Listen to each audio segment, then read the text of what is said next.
நிதீஷே என்ன பண்ணிட்டு இருக்க? பாட்டியை மாத்திரை எல்லாம் எடுத்து பாருங்க, பர்ஸு பைசா களவாணி. நிதீஷ் பைசா களவாணி.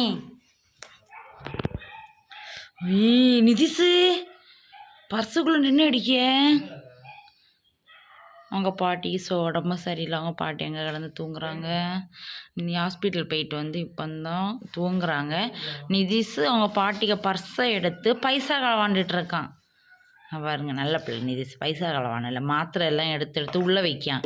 இப்போ அந்த ஜூஸ் பாட்டிலையும் பர்ஸுக்குள்ளே நூற்றுவான்.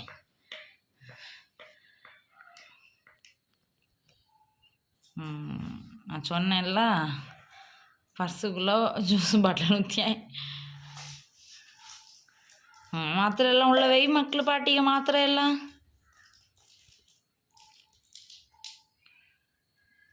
நிதிஷு